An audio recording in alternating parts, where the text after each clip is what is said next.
את חושבת כמו ישראלית. זה בסדר, אנחנו משווים חיי עד החיים. שם זה לא הסיפור. אני רוצה להגיד לך, כבר אמרתי את זה יותר מפעם, אם יישאר חמאסניק אחד, קטוע רגל וקטוע יד, וביד השנייה נותרו לו שתי אצבעות, הוא יעמוד על גג של מסגד הרוס ויעשה וי והוא ניצח. למה? כי הילדים שלו ימשיכו, והנכדים שלו ימשיכו. כי הוא נשאר, הוא שרד.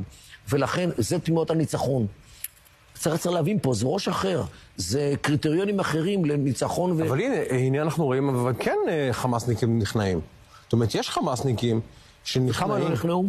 וכמה נמצאים עוד במנהרות, וחכים לצאת החוצה עם כלי נשק אלפים רבים בשביל לפצצת אותך? זאת אומרת, הסיפור הזה זה לא מה שרואים היום.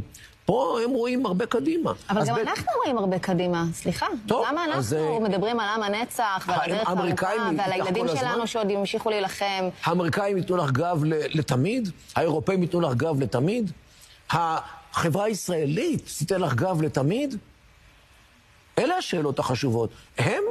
תראי, יש פסוק בקוראן שאומר, אין אללה מע הסאבירין. אללה הוא עם בעלי היכולת לסבול לאורך זמן. תבין, סבר, אין לנו מילה כזאת בעברית, כי אין לנו מושג כזה בעברית. סבר זה אדם שיכול להיות במנהרה חודשיים ושלושה, לא רואה אור יום, בקושי אוכל, בקושי כלום, יצא עם הקלאץ' ויהרוג יהודים. למה? כי יש לו את היכולת לסבול לאורך זמן.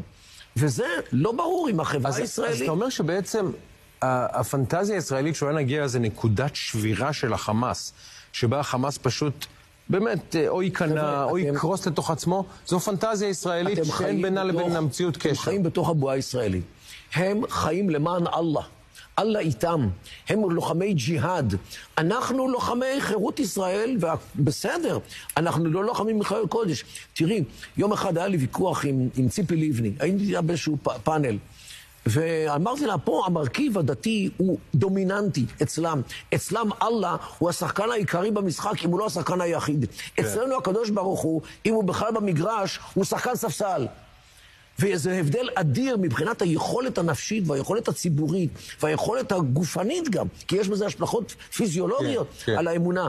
והיכולת שלהם בעניין הזה היא אדירה. אני לא אומר ששלנו היא פחות חשובה, המורל חשוב והכל, אבל להם הם לוחמים מלחמת דת. ואצלנו, לפחות חלקנו, לא רוצים לראות את הדבר.